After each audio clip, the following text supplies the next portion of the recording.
hoje a gente vai discorrer um pouco sobre duas situações. A primeira delas sobre a autossuficiência de Deus e como eu, dependendo de Deus, nessa autossuficiência que é dele, posso então anular um veneno que tem destruído praticamente a humanidade desde que ela começou a andar sobre a terra, que é o orgulho, que é o ego. Tá? Quem esteve ontem no nosso último culto de sábado, viu coisas assim extraordinárias. Eu não tenho como falar tudo que eu falei ontem, então alguns podem até ficar meio perdidos em relação a algumas coisas, mas fique tranquilo que a gente vai tentar puxar o máximo possível para você compreender. Mas eu quero começar com essa frase que eu acho extraordinária do pastor Paul Walsh. Ele diz assim, sobre a autossuficiência de Deus: a vida de Deus, ou a existência, não é derivada de ninguém e de nada fora de si mesmo. Ele é vida, ou a própria vida. É sua própria natureza existir. A existência de todas as outras coisas, sejam visíveis e invisíveis, animadas ou inanimadas, depende dele. Somente Deus é realmente livre de necessidade ou dependência. Ponto final. Não existe ninguém no universo, nada no céu ou debaixo dele, na terra ou debaixo dela, que tenha a capacidade de ser autossuficiente. Só Deus tem essa capacidade. Ele é a própria vida, dele derivou todas as coisas. E é aí onde eu quero nessa noite estimular você a entrar num novo padrão de relacionamento, de dependência de Deus. Porque o que muitas vezes nos afeta e o que nos impede de crescermos em Deus é não compreendermos essa necessidade da autossuficiência de Deus. Porque quando eu não compreendo isso, eu passo a ser um ser autossuficiente. E infelizmente é o que a maioria das pessoas são. É o que elas nutrem e infelizmente é o que elas vivem. Elas não conseguem depender exclusivamente de Deus. Nós necessitamos, todo ser humano, independente se ele acredita ou não em Deus, nós precisamos de Deus. Nós necessitamos dele.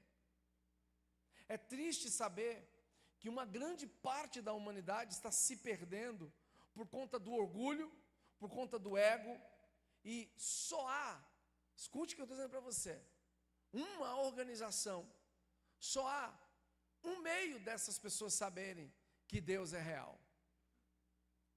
Olhe para o seu irmão e diga: você e eu, a igreja de Jesus. Fora disso não há como. Sabe por quê? Porque hoje, infelizmente, o padrão que a nossa sociedade tem, de certa forma, colocado para o mundo inteiro, é um padrão de desconstrução da presença e da vida de Deus. A maioria das pessoas estão sendo acalentadas e estão sendo conduzidas por entretenimentos dos mais variados. Sejam gamers, seja um padrão de moralidade com pornografia, seja com cultura, seja no esporte. Em suma, as pessoas têm sido embaladas nesses dias e têm sido mimadas de todas as formas. Tem sido construído um padrão de autossuficiência pessoal e não dessa autossuficiência de Deus. Nós necessitamos de Deus. Nós precisamos de Deus. Você tem que colocar isso no seu coração. A maioria diz assim: mas eu tenho Deus. Mentira. Elas são autossuficientes em si mesmas. Elas não têm Deus. Na verdade, elas nem querem Deus. Porque à medida que eu digo, eu tenho Deus e eu quero Deus, aí, meu irmão, eu passo a viver uma vida totalmente dependente dele. Saber quem é Deus e ter Deus ou viver Deus é uma outra coisa. Olha o que diz Paulo no capítulo 17 do livro de Atos, no verso 28. Vamos lá. Vamos juntos, gente, amém? Pois nele vivemos, nos movemos e, vamos falar mais forte, amém? Pois nele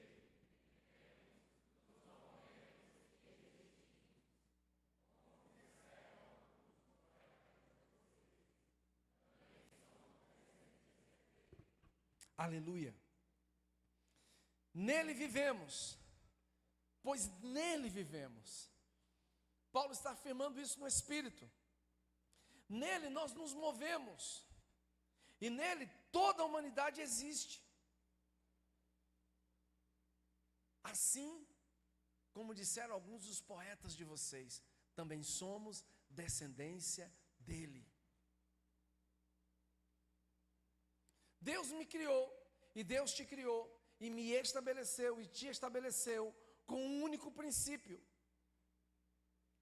Sabe qual é, meu irmão? Anote isso para nunca mais você esquecer, por favor. Você tem que ter ciência da dependência de Deus. Eu digo para as pessoas que o cara só é ateu na hora da morte. Eu duvido o cara estar para morrer e ele se confessar ateu. Muito raro. Um agnóstico. Sabe, é muita arrogância, é muita prepotência de um ser criado dizer, não, mas eu não acredito em Deus. Será? Sabe, nós vamos falar um pouco do ego já já. O ego, ele não é especificado com essa palavra em si nas Escrituras, mas as ações dele, infelizmente, têm destruído a humanidade. Nós devemos ter ciência dessa dependência de Deus.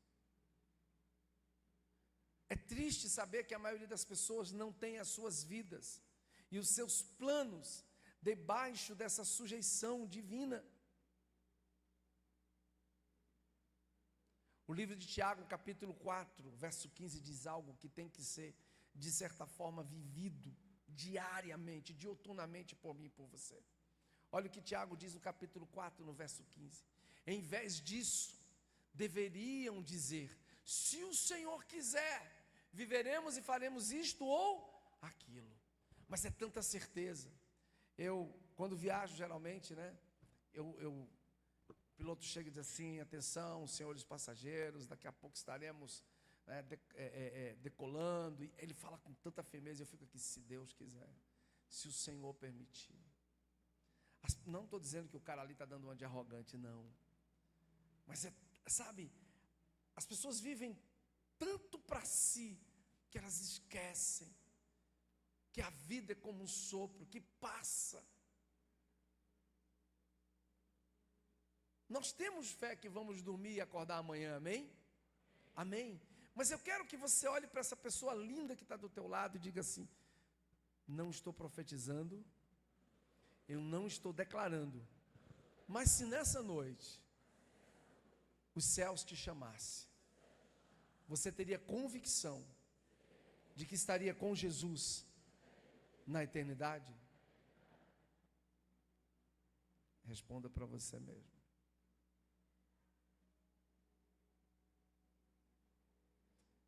Nós deveríamos todos os dias, com muita humildade.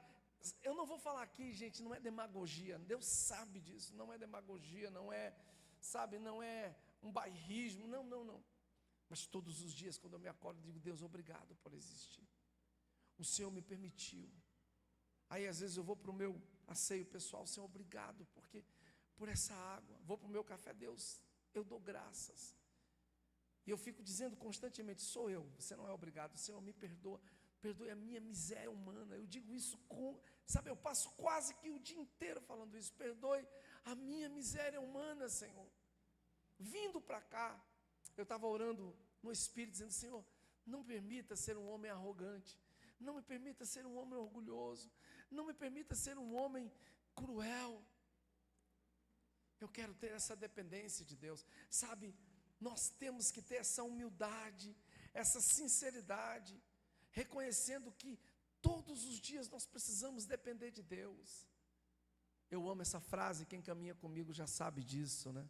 Reverendo Duncan Campbell, um grande homem de Deus usado no avivamento das Hébridas, 1960, não muito distante de nós. Campbell, usado pelo Espírito, olhando aquele mover extraordinário, o que estava acontecendo ali nas Hébridas. Um avivamento que marcou milhares e milhares e milhares de pessoas. Certa vez ele olhando para aquela multidão desesperada de Jesus, e pasme, ele era conhecido como avivamento, foi conhecido como avivamento de silêncio, porque não houve missionários, não houve pessoas que saíram, né, para pregar. Houve sim muita oração de 2 senhoras e um senhorzinho, em uma pequena igrejinha, que oraram por 12, 13 anos ali, clamando para que o príncipe daquele lugar pudesse bater em retirada. E o Espírito veio, e as pessoas eram trazidas de todos os lugarejos, por ser uma região de muitas montanhas e vales. As pessoas saíam das suas fazendas, saíam dos seus sítios e iam para aquela pequena congregação ali no coração das Hébridas. E eram trazidas, até que um dia, num desses cultos poderosos, alguém chegou e disse: reverendo, vá à delegacia de polícia, porque tem centenas de pessoas querendo prisão. E ele ficou sem entender. E ele foi até lá e o delegado disse: eu não posso prender essas pessoas. Elas estão aqui querendo que eu as prenda, porque alguns roubaram coisas insignificantes, outros porque desobedeceram aos pais, outros porque desonraram os pais. Eu não tenho como. E naquela noite, aquele homem de Deus pregou um sermão e levou aquelas pessoas à compreensão de que o que estava acontecendo com elas era simplesmente o estado de consciência de dependência de Deus. Vai ser triste saber que muitos ali no leito de morte não vão ter uma segunda chance. Por isso eu quero ministrar essa palavra para você nessa noite. Você é um agente de transformação e salvação na vida de uma pessoa. Sabe, Deus está te levantando para ser alguém que vai manifestar o amor dEle e o poder dEle na vida de pessoas. Deus te chama para ser um agente de transformação. Você não pode passar a sua vida inteira pensando só em si. Sabe, é um perigo que nós estamos vivendo nesses dias. Nós temos todo um sistema armado para, de certa forma, me estimular e te estimular a um consumo exagerado, a viver um padrão exagerado, sabe, um padrão de ser milionário, de ser bilhardário, de querer realmente assim crescer. As pessoas hoje, elas se valem da mídia, querem ser conhecidas, elas querem ter fama, elas querem ter sucesso, é o ego. Quem já leu o livro do Timothy Keller, O Ego Transformado, viu nesse livro quanto uma cantora muito, muito famosa no mundo inteiro dizia da necessidade de constantemente se autoafirmar. E quando a mídia estava falando e colocando ela lá em cima, que ela sentia que estava realmente, né, com o seu ego bem, aí já no outro dia ela já sentia a necessidade, e tem sido assim a vida inteira. Porque infelizmente nós vivemos hoje um padrão na nossa sociedade, de que você tem que se autoafirmar. Mas o padrão de Deus não é esse. Ontem, eu estava quebrando o meu jejum com a minha esposa, e a gente ouviu uma palavra extraordinária. Pastor Márcio Robotella, né, o nome dele, né? E eu fiquei impressionado, porque a gente tinha falado um pouco disso aqui de manhã. Nós precisamos ser voz para a nossa geração. Nós temos uma geração totalmente necessitada de Deus. Gente, preste atenção.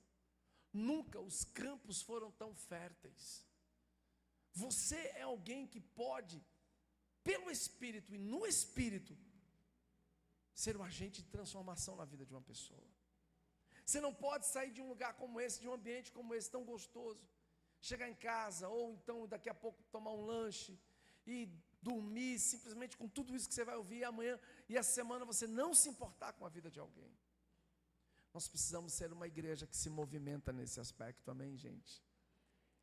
Deus, Ele deseja que eu e você, como suas criaturas, cientes da graça e do amor que Ele já derramou por nós, temos que mostrar essa fidelidade a Ele.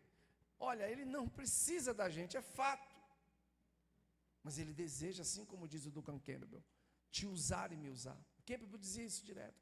Deus não precisa de você, mas Ele quer te usar. Deus não precisa de mim, mas Ele quer me usar. Sim, não é usar no sentido, sabe, diminutivo, pequeno, não. Vamos usar no sentido positivo, sim, sermos instrumentos dele. Atos capítulo 17, verso 25, diz algo interessante também para nós. E tendo pregado a palavra em Pergue, desceram para Itália. Vamos lá. Ele não é servido por mão de homens, como se necessitasse de algo, porque ele mesmo dá a todos a vida e fôlego às demais coisas. Diga para o seu irmão, diga assim para ele: ele é quem dá a vida a todos e fôlego a todas as coisas. É verdade. Deus não é servido por mãos humanas, como se precisasse de alguma coisa, pois é Ele mesmo quem dá a todas as coisas, a vida e a respiração e tudo mais. Eu gosto dessa versão também. Moisés, em um dos seus salmos, diz assim: antes que os montes nascessem, e tu formasses a terra e o mundo, de eternidade a eternidade, tu és Deus. Sabe, ele existe por si mesmo, completamente independente de qualquer outra criatura, ou de qualquer outro ser.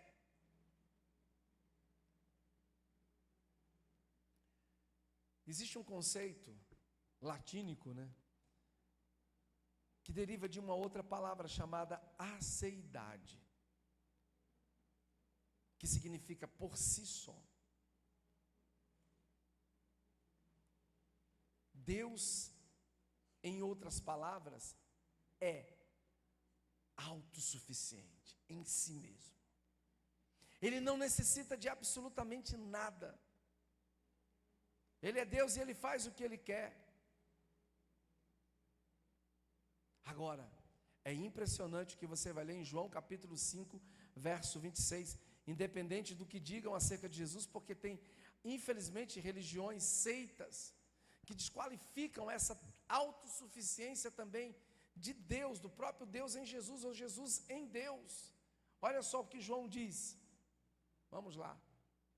Vamos nós? Pois, da mesma forma como o Pai tem vida em si mesmo, Ele concedeu ao Filho. Então, Jesus é Deus ou não é? É Deus. Mas infelizmente, Satanás, e ontem eu falei muito sobre isso aqui, quem perdeu, dançou. Quem estava aqui ontem? Levanta a mão. Foi forte ou não foi? Tinha muita gente. Você precisava compreender algumas coisas que eu não tenho como falar hoje à noite. Não tenho como discorrer, não tenho tanto tempo. Mas infelizmente este espírito que um dia esteve diante de Deus, no seu coração nasceu esse desejo e essa vontade de ser semelhante ao Altíssimo, não porque ele poderia ir contra Deus, mas sabe por quê? Porque Deus no seu coração decidiu fazer algo excelente. Repita comigo: Deus na eternidade decidiu fazer algo excelente. Eu vi um homem de Deus falar sobre isso há muitos anos atrás. Quando o Pai, o Filho e o Espírito, a Trindade, estavam unidas,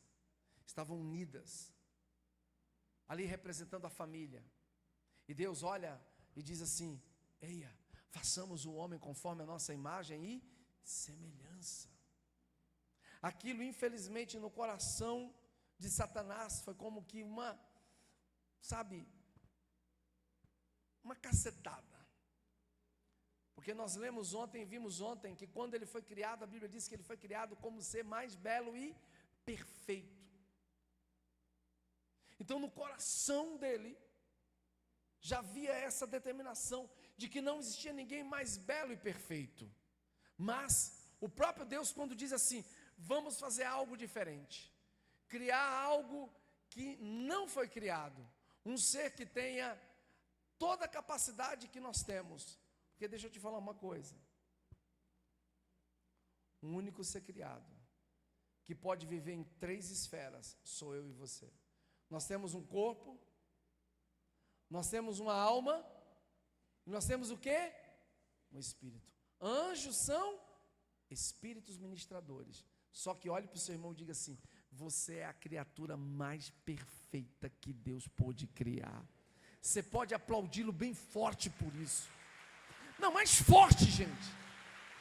Não existe nada mais belo que eu e você. Não existe. Não deixe o diabo dizer o contrário. Não existe nada mais perfeito. Mas estão querendo a IA, a inteligência artificial está aí. Mas quem criou o homem?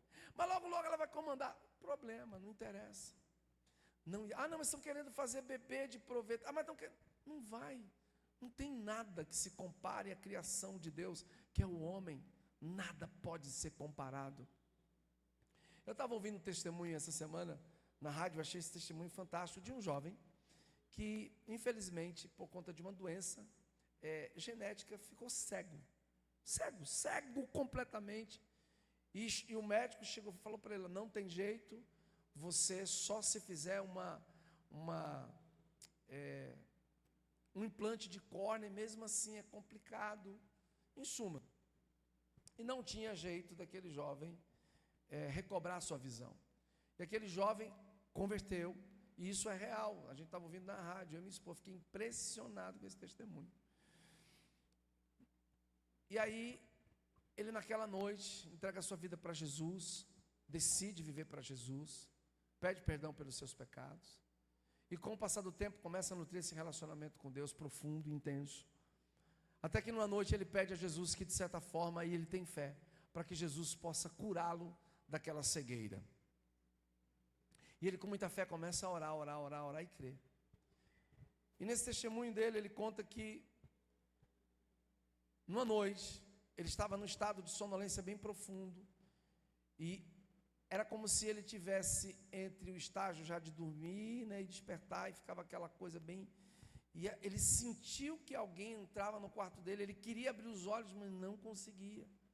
Estava escuro, e de repente ele é como que anestesiado, mas ele sente alguma coisa balançando, mexendo nos seus olhos, com muita força, uma certa pressão. E aí ele adormece completamente, sentindo uma paz indescritível na sua alma. No outro dia, ele acorda e tenta, quando ele vai abrir os olhos, ele sente, de certa forma, algo diferente. Já não estava mais escuro, havia uma claridade, só que ele ainda não podia enxergar. Naquele dia ele tinha uma consulta para um médico e ele vai para o hospital. Só que à medida que ele se desloca para o hospital, a sua visão começa a ser restaurada. E aquele estado de embranquecimento começa a desaparecer. E ele começa a ter uma visão nítida das pessoas. Ao chegar no hospital e ao adentrar a porta, e ao sentar para esperar o médico, ele vê a enfermeira aproximando. E vai tentar, ele ali ainda com óculos, com a bengalinha, e vai tentar conduzi-lo ao médico. Venha, eu vou levar você, meu jovem. De forma nenhuma. Eu vou acompanhando a senhora, porque eu estou enxergando ela. Isso é impossível. É possível sim. E aí ele vai acompanhando, ela fica em êxtase, fala para os médicos. O médico não acredita, coloca ele numa cadeira e vai fazer um exame em todo o seu globo ocular. E quando o médico está fazendo aquele exame, em desespero, ele chama toda uma junta médica, todos os oftalmos estavam ali, todos assustados, desesperados, olham para um para o outro, falando: não conseguimos entender. Eles conseguiram, através de um equipamento bem sofisticado, verificar que aquele jovem tinha sido operado e que os pontos que tinham sido dados no seu globo ocular tinham microfios de ouro. O médico disse: não, não. Aí ele disse: não. Ele perguntou até a mãe dele no outro dia: mãe, foi a senhora? Eu falei: foi Jesus que me curou. O médico disse: mas não pode, como é que... A precisão com que tudo tinha sido feito. E aí foi interessante, porque esse médico disse: olha, você vai voltar aqui amanhã, porque eu quero novamente olhar como isso foi feito, porque tem muita precisão. Só que naquela noite, esse mesmo médico, ao dormir, teve um sonho. O senhor que estava dentro do hospital. E muitas pessoas ali, em maca, ele vendo aquela agitação. De repente, ele olha e vê um médico totalmente diferente, com um jaleco branco, e se aproximando dele. E ele, no sonho, compreende que aquele médico é Jesus. Jesus olha para ele e diz assim: você sabe quem fez aquela cirurgia naquele jovem? Fui eu. E você está proibido de desfazer o que eu fiz, porque o que eu fiz, homem nenhum desfaz. E no outro dia, aquele homem acorda e também entrega a sua vida para Jesus. Você pode aplaudir o Senhor por isso? Sabe, Deus, Ele é autossuficiente. Eu contei esse testemunho uma vez também aqui. O pastor Ibe contou esse testemunho lá em Santarém, ou foi em Fortaleza. Ele conheceu uma igreja extraordinária que trabalhava em célula. E havia uma membra de uma dessas células que tinha perdido num acidente, tinha sido vazado um dos seus olhos, e ela usava uma prótese. E ela já vinha orando por anos por um milagre. Eu contei essa história aqui. E quando terminou essa célula, uma dessas células que termina, né? Um desses moveres. Eu não lembro qual era o andar que era a célula, era nos Estados Unidos, o pastor Ibe contando essa história. Ela descendo, já para ir para casa, se despediu dos irmãos. Ela sentiu que o olho começou a esquentar e ela achou aquilo estranho. De repente, aquela prótese cai. Só que quando a prótese cai, ela ficou tão assim desesperada que sai querendo pegar a prótese e não percebeu que no lugar da prótese Deus tinha colocado um olho, um globo ocular novinho. Quando ela deu por si, gente, o prédio inteiro ficou em polvorosa. Sabe, Jesus continua agindo da mesma forma, da mesma maneira. A questão é, aonde vai estar a nossa dependência da sua autossuficiência? Até quando nós iremos viver de forma que iremos bater de frente com Deus e não depender dele exclusivamente? Aleluia. Repita comigo: Jesus é a fonte de vida espiritual eterna. Repita comigo: é a fonte da vida espiritual eterna. Olha o que diz em 1 de João, capítulo 4, a gente vai ler muita referência, tá? Verso 9, vamos lá. Vamos lá, juntos, gente, amém? Foi assim que Deus manifestou o seu amor entre nós. Enviou o seu Filho unigênito ao mundo, para que pudéssemos viver. Fala para o seu irmão, você tem que viver por meio dele. Olhe para mim agora. Você compreende por que a maioria das pessoas estão sofrendo? Você compreende por que você está sofrendo? Me desculpe, eu tenho que ser honesto com você. É a sua arrogância, é o seu ego, é o meu ego, é a minha arrogância. Nós precisamos quebrar isso, amém, gente? Amém, gente? À medida que você se levanta, não, eu fumo porque eu quero, eu bebo porque eu quero, eu me prostituo porque eu quero, eu vou pegar o meu celular, vou olhar a prostituição, eu vou olhar um filme pornográfico. Ontem a gente estava ouvindo o pastor Robotella, né? Ele falando uma coisa que eu achei extraordinária. Ele falou aquilo que a gente praticamente fala quase que toda semana aqui. Uma geração que quer viver Deus do seu jeito, não pode ser assim.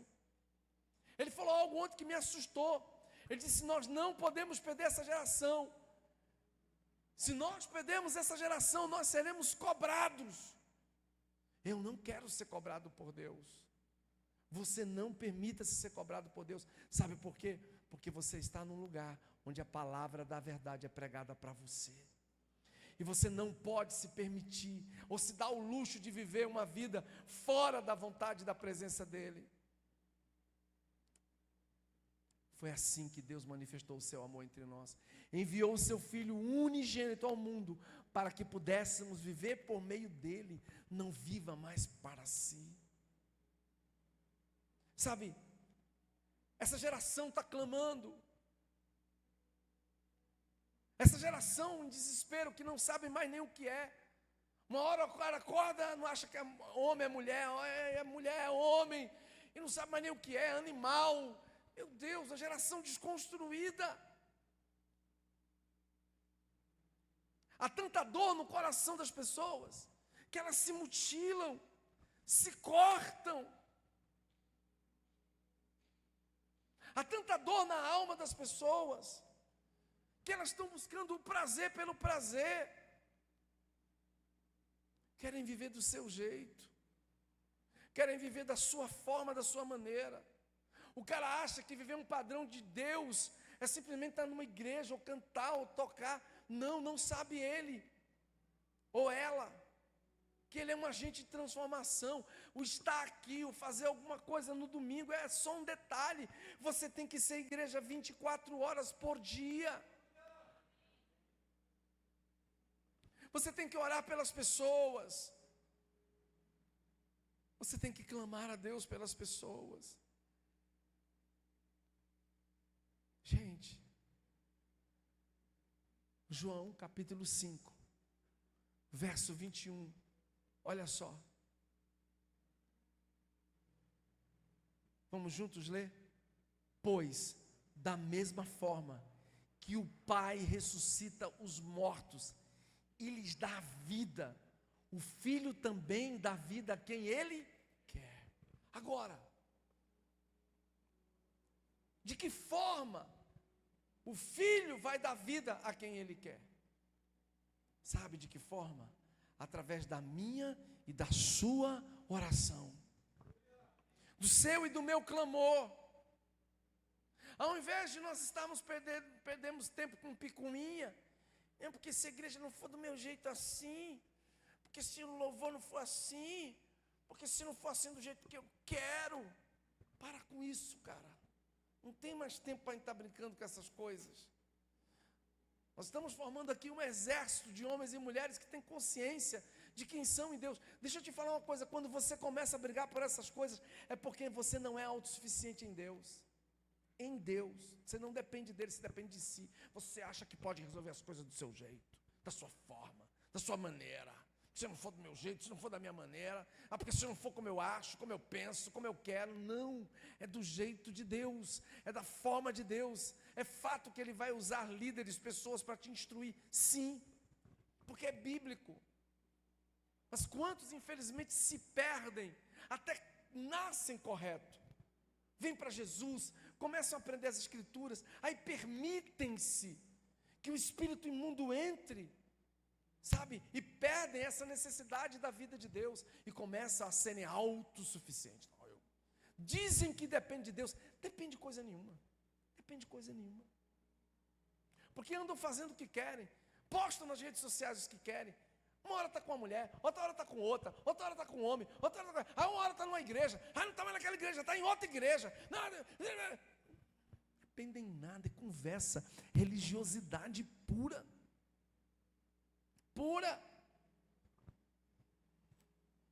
Sabe, queridos, 1 Coríntios capítulo 15, e tome versículo, vamos lá, é Bíblia, tem que ser Bíblia, pode ser muita conversa não, é Bíblia. Olha o que diz, 1 Coríntios 15, verso 45, vamos lá. Juntos, vamos lá? Assim está escrito, o primeiro homem, Adão, tornou-se um ser, o último Adão, o espírito vivificante. Diz assim para o seu irmão, eu nasci com uma natureza pecadora. Diga para ele, eu nasci, mas quando eu dependo de Jesus, eu tenho em mim o Espírito que vivifica, me tira do pecado para um padrão de santidade. Você pode aplaudi-lo por isso? Você pode aplaudi-lo por isso?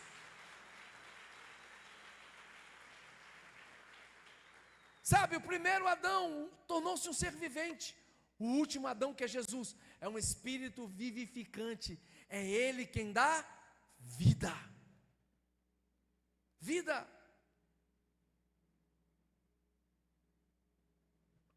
A palavra ego, você não vai encontrar nas escrituras, mas se você quiser anotar, a grosso modo, ego é um senso exagerado, sabe, de si mesmo.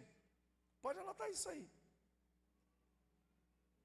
É um senso exagerado de si mesmo, da minha autoimportância.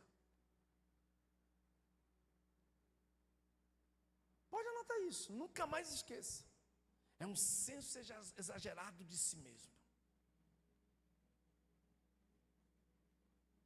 Nunca o culpado é o eu, é o outro. O eu, é o outro. O outro é culpado. O outro, aquele ali é culpado. Eu não. Porque é um senso exagerado, né, de autoimportância de si mesmo. É a preocupação excessiva com o eu. Nós precisamos compreender que se nós desejamos depender de Deus, o eu tem que morrer. O ego tem que cair por terra. É um morrer para si mesmo. O cerne do Evangelho. Aquele que quiser seguir-me, negue-se e tome a sua, e aí, siga-me. São poucas as pessoas que querem isso. Sabe, a maioria das pessoas vão a igrejas ou a cultos porque elas querem extrair alguma coisa de Deus. Isso nem de todo é errado, dependendo de como é essa extração. Por exemplo, se você vem para um culto, adorar a Deus, e entregar para Ele a sua adoração, perfeito. E nesse processo Ele decide te abençoar, é lógico que alguma coisa está sendo extraída. Mas a necessidade maior é da dependência de Deus e de reconhecer que precisamos adorá-lo pelo que Ele é e não pelo que Ele pode fazer por mim e por você. Porque eu duvido qualquer pai e mãe aqui que se relacione com o filho, gostaria de ouvir do filho ou da filha: olha, o senhor é meu pai e minha mãe, mas só para me suprir, tá certo? O resto deixa comigo. Você ia ficar mal, cara. Aliás, muitos de vocês sofrem hoje, muitos de nós sofremos, porque nossos filhos tornaram-se totalmente independentes.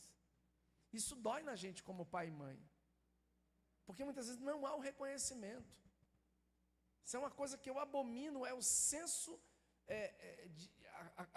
aquela cultura que se prega hoje, dos filhos dependerem do pai e da mãe somente por provisão, são provedores. Isso é erradíssimo. É erradíssimo.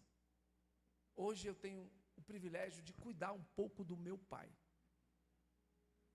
de dar um beijo no meu pai, de sempre estar com ele. Hoje mesmo fui lá, sempre levo uma feira, vou lá, dou um beijo. Aí, meu pai, como é que você está?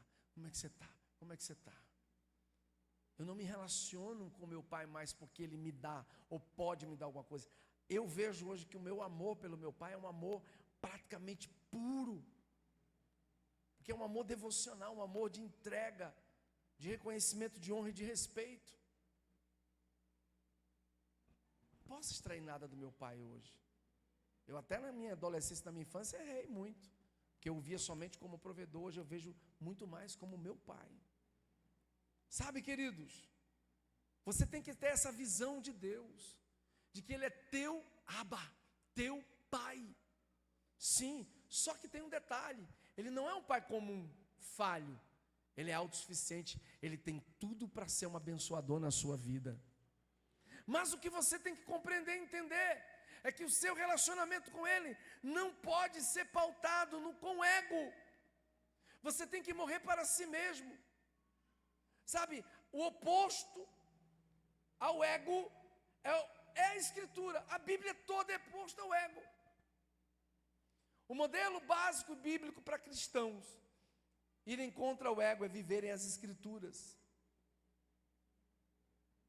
Eu ensino isso aqui há décadas. Mas desde que essa igreja nasceu, se tem uma ação maligna na vida do ser humano que o desconstrói, é a egolatria. Quem me acompanha há décadas sabe disso, há anos. O ego no centro. É o meu ego, é a minha vontade, é o meu eu. Sou o que eu quero e acabou, e não tem jeito. Cara, isso é terrível. É simples o que eu vou dizer. O que você acha que é oposto ao ego? O que pode ser oposto ao ego, ao orgulho? Me dá uma palavra aí, só uma. Humildade. Humildade. Humildade. Humildade, gente. Provérbios 22:4 diz algo extraordinário. Vamos ler junto? A recompensa da humildade e do temor do Senhor são o quê? Riqueza, honra e vida. Eu não quero entrar na teologia da prosperidade, mas quem quer ser próspero? Se você não quiser, passo a conta da empresa ou da pessoa física também. De preferência Pix, que é no CPF ou no e-mail, tá joia? Vou repetir de novo. Quem quer ser próspero, abençoado? Quem quer ser uma pessoa de honra? Quem quer ter vida longa? O que você tem que fazer? Não, o que você tem que fazer? O que você tem que fazer? Agora, com todo amor e carinho, diz assim para o seu irmão: então pare de ser arrogante muitas vezes. Está doendo um pouquinho? Mas vai melhorar. Pare de ser arrogante. Seja alguém humilde.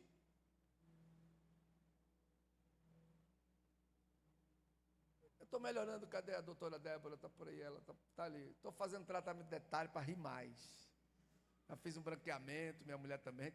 Eu quero sorrir mais, eu quero dar gargalhada, olhar para vocês, sorrir, mostrar os meus dentes para vocês. Eu não quero ficar de cara fechada, cara. Sorrir é um remédio extraordinário. Valorize as pessoas, sabe? Seja alguém humilde. Pare com essa arrogância. Quando eu vejo alguém na internet, meu irmão, com aquela capa, aquele óculos Ray-Ban, que arrogante. Olhe como você chega para as pessoas. Sabe, geralmente eu gosto de chegar, e aí, meu querido? Eu já vou logo assim, oh, e aí, meu querido?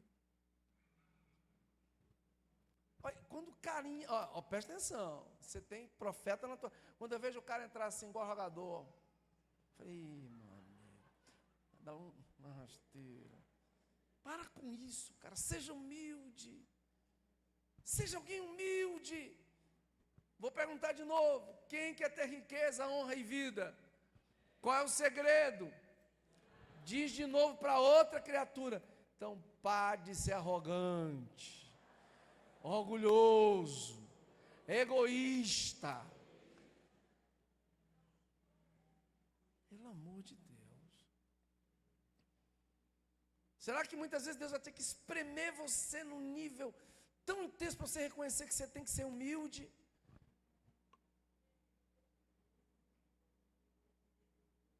Vamos lá. Tome humildade, 1 Pedro capítulo 5, verso 5. Vamos embora. Juntos, vamos lá? Da mesma forma, jovens, sujeitem-se aos mais velhos. Sejam todos humildes uns para com os outros, porque Deus se opõe aos, mas concede graça aos. Vira para essa coisa linda, fofa e diz: pare de ser arrogante.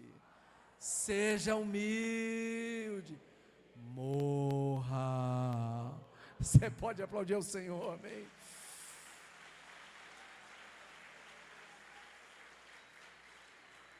Nós não podemos permitir que o orgulho... Olha, deixa eu falar uma coisa para você. Eu já tive tantas experiências na minha vida tristes, minha esposa sabe disso.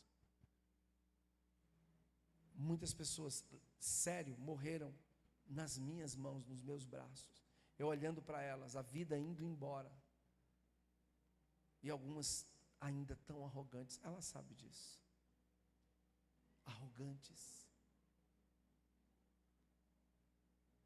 fala,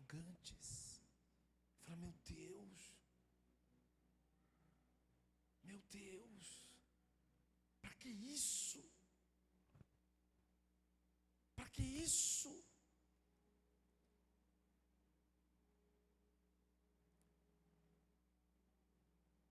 Deus odeia o orgulho, gente. Deus odeia a arrogância. Deus odeia. Deus odeia. Ele abomina esse negócio. Provérbios 8:13. Olha só. Juntos, vamos lá? Bem forte, amém? Temer o Senhor é odiar o mal, odeio o orgulho e a arrogância, o mau comportamento e o falar perverso. Eu, sendo você, mandava fazer um adesivo para uma camisa ou então botava no vidro do teu carro. Eu, sendo você. Vamos ler juntos de novo? Temer o Senhor é odiar o mal, odeio o orgulho e a arrogância, o mau comportamento. Eu quero que você dê a melhor salva de palmas que você puder para Ele. Para Ele. Para Ele. Só Ele é digno disso. Você entende? Sabe, ser igreja é muito mais do que ir para um culto para poder receber alguma coisa, para se divertir, para ver um entretenimento, para receber uma bênção. Não, cara, é para você receber palavras como essa e ir para casa cheio, abastecido e manifestar vida para as pessoas. Diz assim para o seu irmão: não existe nada mais perfeito que você nas mãos de Deus. Diz para ele, diz. Não existe. Por isso o diabo te resiste tanto. Por isso muitas vezes você está numa igreja como essa e ainda fica muitas vezes batendo cabeça, querendo fazer o que você quer, do jeito que você quer, da forma que você quer. Não faça isso!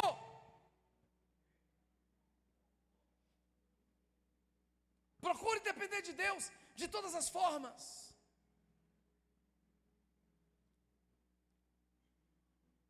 Deus odeia e abomina o orgulho. Acabamos de ver isso aqui, gente. É Bíblia. As pessoas precisam viver a Bíblia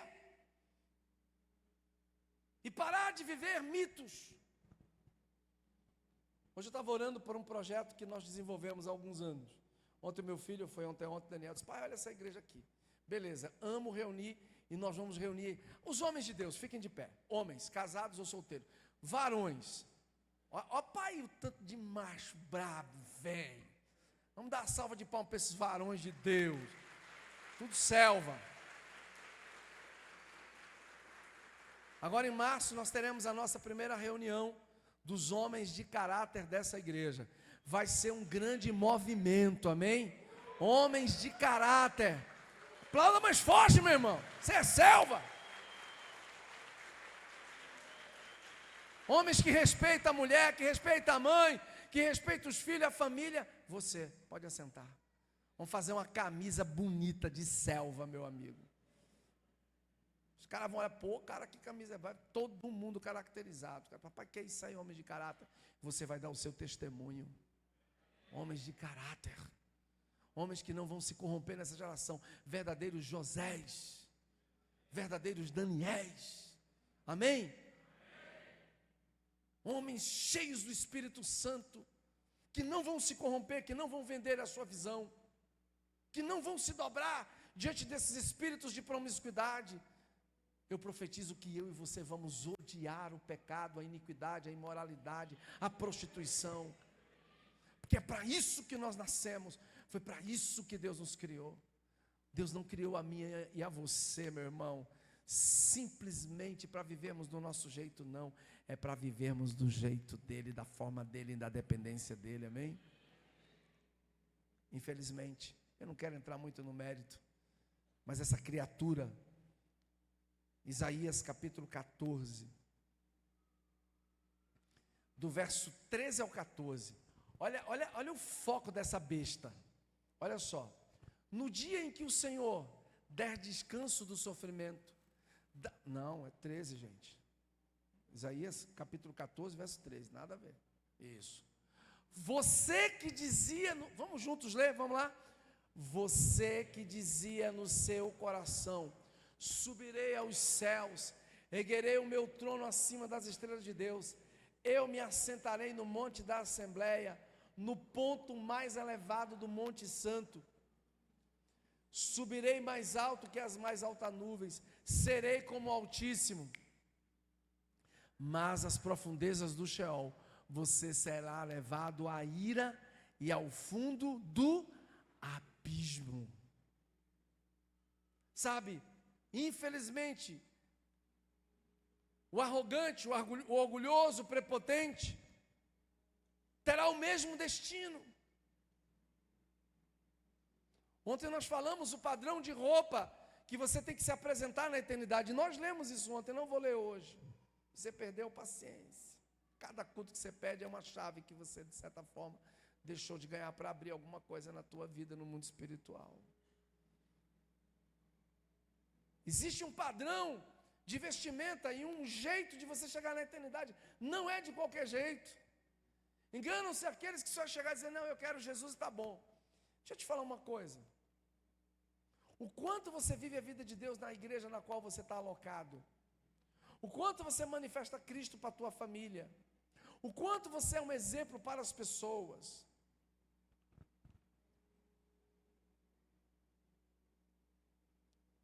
O cidadão quis ser igual a Deus. E deixa eu exemplificar isso na igreja. Assim como também em qualquer setor da vida. Quando um filho se rebela contra um pai e uma mãe, ele está tomando essa mesma atitude de Satanás. Quando ele não honra um pai e uma mãe, ele permite que o espírito imundo entre no coração dele ou dela, ele está agindo da mesma forma. Quando o empregado se levanta contra um patrão, dono da sua empresa, ele está tomando a mesma posição. Quando um aluno, e o que a gente tem mais visto é esse, não respeita um professor em sala de aula, uma professora, ao ponto de muitos até serem espancados, está tomando a mesma atitude. Quando alguém é desonroso, desonrosa, com qualquer tipo de líder, especialmente pastores, líderes espirituais, está tomando a mesma atitude. É arrogante, não consegue estabelecer um padrão de submissão. Gente, entende uma coisa, Satanás foi criado para submeter, os anjos foram criados para submeter, eu e você fomos criados para submeter. Eu disse ontem, vou dar uma canjinha. A pessoa nasce dependente do pai e mãe. Tome peito, tome peito, tome peito, tome peito, tome peito. 2 aninhos, 3 aninhos, já quer bater na cara. A mamãe, não, para com isso, pá. Aí, vamos lá, bota lá o menino no jardim de infância, né, que é o primeiro passo, não é isso? Jardim. Já coloca. Tem alguém que vai mandar naquela criança ali. Aí já entra na alfabetização. Tem alguém que vai mandar naquela criança. Aí vai para o primário. Tem alguém que vai mandar naquela criança. Aí ele vai para a 5ª série, já jovenzinho, 6ª série. Tem alguém que vai mandar naquela criança, naquele jovem. Aí já entra no 2º grau, 1º ano escolar, 2º, tem alguém que vai mandar naquele jovem, naquela jovem. Não, mas agora ele já passou o 2º grau, vai fazer a universidade. Aí ele chega na universidade, tem alguém que vai mandar. Vai ou não vai mandar? Você pode chegar na hora da sala, a hora que você quiser na aula. Na aula quem pode? Não pode. Não, eu vou fazer essa prova quando eu quiser. Você pode? Pode? Não, não pode. Tem horário a cumprir, sim ou não? Tem que estudar, sim ou não? Sim. Aí o cara se forma. Não, mas agora eu vou me formar e eu vou fazer o meu TCC. Até para fazer o TCC tem que ter o quê? Um mentor.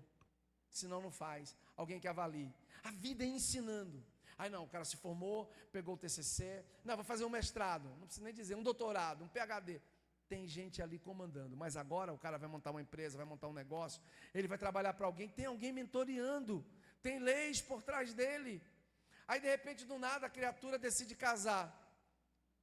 Aí no ato de casar é que é um processo. Porque muitas vezes o homem acha que ele não vai ser dependente da mulher e vice-versa. Ele não vai submeter a mulher não vai submeter a ele, não. E aí é onde muitos naufragam em seus relacionamentos. Por quê? Porque esse processo de dependência para. E a pessoa começa a entrar em profundidade de desgraça, de miséria. E o orgulhoso tem como destino o inferno. Não tem como, gente. Sabe? Infelizmente, a maioria das pessoas estão totalmente cheias, carregadas de orgulho. E nós precisamos quebrar isso em nós. Mateus capítulo 23, verso 12, mais uma. Pois todo aquele que a si mesmo se exaltar, será humilhado, e todo aquele que a si mesmo se humilhar, será exaltado. Quebrante-se, seja dependente de Deus. Sabe, um coração humilde, ele não vai dar lugar ao orgulho, ele não vai permitir que o orgulho aflore. Pode até que seque, mas ele não vai permitir que a arrogância tome o lugar que é somente de Deus na minha e na sua vida. Sabe, queridos, estamos concluindo. Eu amo o que nós vamos ler agora. Porque quando a gente começa a ter convicção de quem é Deus em nós, de verdade, dificilmente nós perdemos o foco. Dificilmente nós perdemos o foco. 1 Coríntios capítulo 4.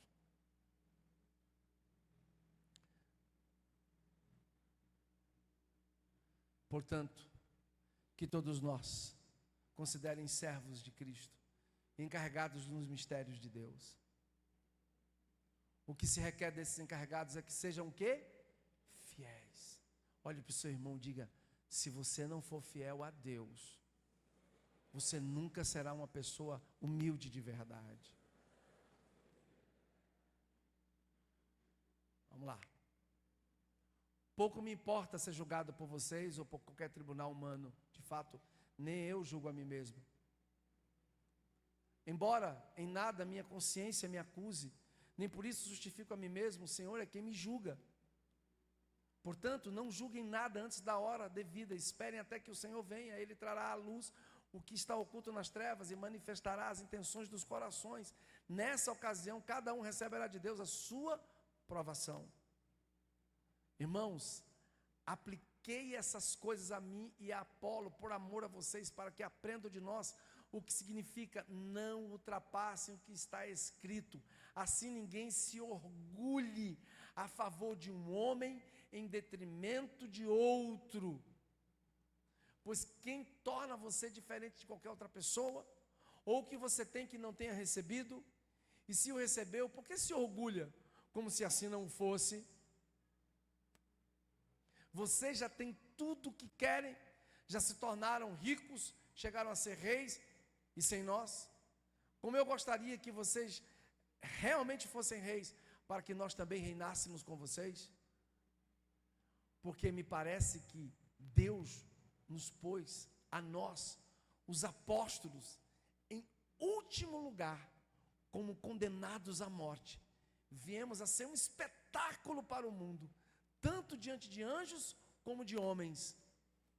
Nós somos loucos por causa de Cristo, mas vocês são sensatos em Cristo. Nós somos fracos, mas vocês são fortes. Vocês são respeitados, mas nós desprezados. Até agora estamos passando fome, sede e necessidade de roupas, estamos sendo tratados brutalmente, não temos residência certa e trabalhamos arduamente com nossas próprias mãos. Quando somos amaldiçoados, abençoamos. Quando perseguidos, suportamos. Quando caluniados, respondemos amavelmente. Até agora nos tornamos a escória da terra. O quê? O lixo do mundo.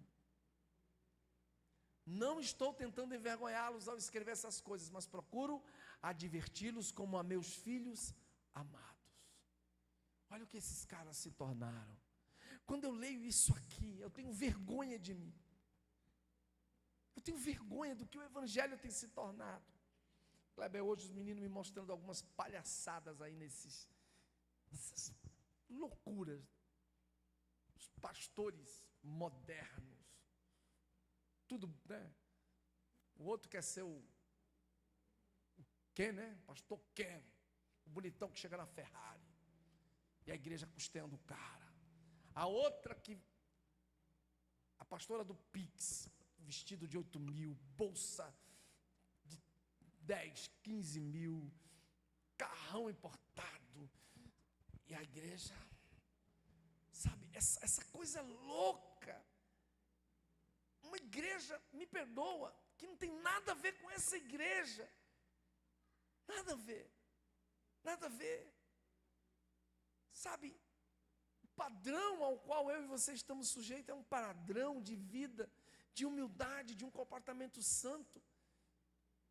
É feio você usurpar, tirar das pessoas, enriquecer de maneira ilícita. É feio.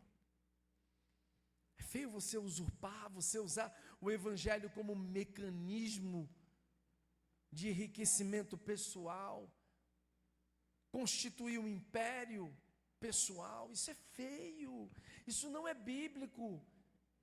Esses homens serão julgados de maneira séria.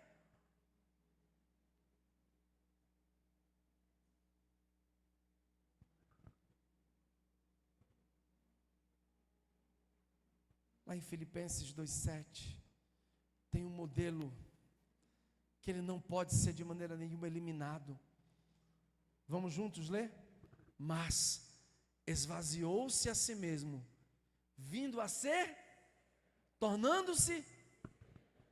Fique de pé. Agora eu quero ver se você realmente compreendeu as Escrituras. Eu quero que você agora procure uma pessoa que você não tem o hábito de conversar com ela. Irmão com irmão, irmã com irmã. Isso mesmo, sai do seu lugar. É isso que eu estou mandando mesmo em Deus. Você vai procurar alguém que você não tem um hábito de orar, de falar. Sai. Agora eu quero ver o nível de quebrantamento, de humildade. Não vou ficar aqui na minha. Quem quiser que venha para mim. Já começa aí, né, velho? É um exercício que nós vamos fazer. Vire-se para essa pessoa linda e diga assim para ela: diante de você, eu me esvazio e eu declaro que eu quero ser teu servo, assim como Jesus tornou-se homem e foi servo de todos. O servo não pode ser maior que o seu Senhor.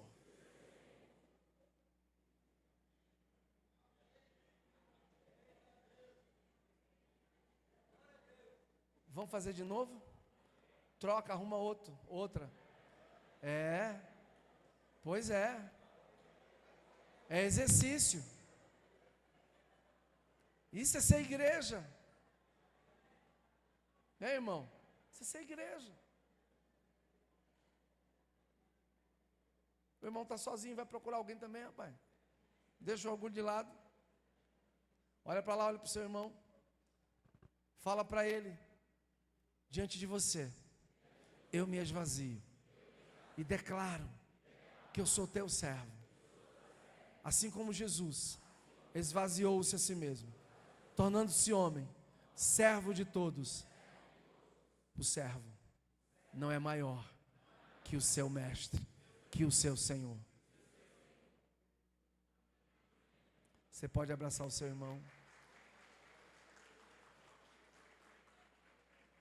Pode voltar para o seu lugar. Não precisa sentar porque já estamos terminando.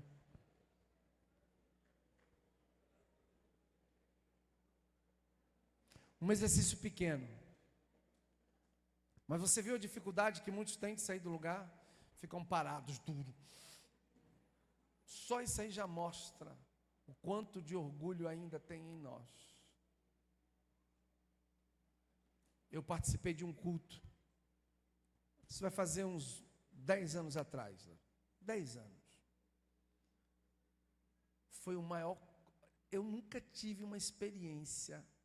Eu disse à minha esposa: eu fiquei uma semana inteira chorando. Naquela noite eu fui dormir 3 horas da manhã. Foi uma das primeiras vezes que eu fui para Santarém. Isso tem 12, 13 anos. Sozinho. Não conhecia ninguém lá. Que experiência. O pastor ministrou uma palavra mais ou menos nesse nível. O culto começou 7 horas da noite, 19 horas. 23 horas o cara estava ministrando e ninguém queria ir embora. Meia-noite ninguém queria ir embora. 1h da manhã. Tinham mais ou menos 1.400 pessoas. A maioria pastores e líderes do Brasil inteiro. Ao ministrar naquela conferência, ele disse que quando Jesus esvaziou-se a si mesmo, tornando-se servo e servo de todos, ele olhou para aquela multidão e disse: o que é que você tem feito da sua vida como cristão? Você quer apenas ser um cristão para viver bem? Se alimentar bem? Você quer Deus apenas para suprir suas necessidades? Ou você quer ser um agente de transformação na vida das pessoas? Aquele homem olhou para o pastor Eibe, olhou para o pastor Paulo, a pastora Rebeca, ele ministrando. Tirou um lenço, molhou com água mineral, se ajoelhou diante do pastor Eibe, pastor Paulo, pastora Rebeca, e começou a esfregar aquele lenço umedecido nos sapatos do pastor Eibe. Daqueles pastores que estavam ali, ele começou a chorar. E muita gente ali tirando foto, ele se levantou e disse: por que vocês estão tirando foto? E esse irmão que está aí do lado, o que você tem feito por ele? Muitas vezes ele tem sofrido tanto, passado por tantas dificuldades. A palavra diz que você tem que considerar o outro superior a você. Sabe? O povo começou a chorar. A gente entrou num nível de intercessão, de clamor, de choro, de lágrima. Eu disse: meu Deus do céu, como nós somos arrogantes, e como nós somos prepotentes, como nós queremos estar em evidência, como nós queremos sempre a evidência. Queremos evidência, porque eu sou pastor, porque eu sou obreiro, porque eu sou músico, porque eu danço, porque eu toco, porque eu estou na mídia, porque eu... Não, para com isso. Se você é um pastor, uma pastora, se você é um diácono, se você é uma diaconisa, um obreiro, uma obreira, glória a Deus. Se você é alguém que serve na mídia, na música, aleluia. Mas antes de tudo, a mais nobre função que me foi dada e te foi dada é o de ser servo de todos. Entende isso? Compreenda isso. Ontem os meus discípulos, a maioria deles estavam lá em casa hoje de manhã. Aí eu fui comprar uma carne com o Júnior e ele me empurrou um ofício. Eu achava que ele ia dividir a metade do ofício comigo. Eu olhei a minha esposa: rapaz, ele botou tudo. Eu falei: botou mesmo. Eu falei: tá certo, eu sei que você me ama, aleluia. É porque ele sabe que o pastor dele cozinha bem, né? Aí 10 quilos de carne, irmãos. Meu Deus do céu. Pensa na dificuldade que foi. Ponta de maminha, de fraldinha, contra filé do chefe tirado do lombo do boi. Aí ontem, até 11h30 da noite, essa carne no forno, o desespero batendo dentro de casa. O meu cachorro gritava tanto, porque a casa foi toda perfumada. Meu Deus do céu, aleluia. Agora deu vontade de comer de novo. Mas eu estava ali, cansado, minha esposa recuperando a cirurgia, mas ali, preparando todo aquele banquete para os meus irmãos que iam para lá hoje, para estarem comigo como discípulos. Alguns estavam aniversariando, arrumando a casa, organizando tudo, preparando todo o ambiente. E comeram, viu, bicho? Ô povo para comer. Mas comeram que carne sai pelo nariz e pelos ouvidos. Mas eu quero ser servo, eu quero servir. Eu quero ser servo. Eu estou servindo os meus irmãos. Eu não sou só o cara que está aqui na frente. Quando você vai na minha casa comer aquele cuscuz delicioso, a maioria já foi, alguns vão ainda, aleluia. Eu estou te servindo. Quando você vai na casa de alguém, você está servindo a pessoa. Quando você ouve a pessoa, seja servo, meu querido. Pare com essa arrogância, pare com essa empáfia, seja servo. Seja servo, aprende a servir as pessoas. Aprende a ter esse coração quebrantado, pelo amor de Deus.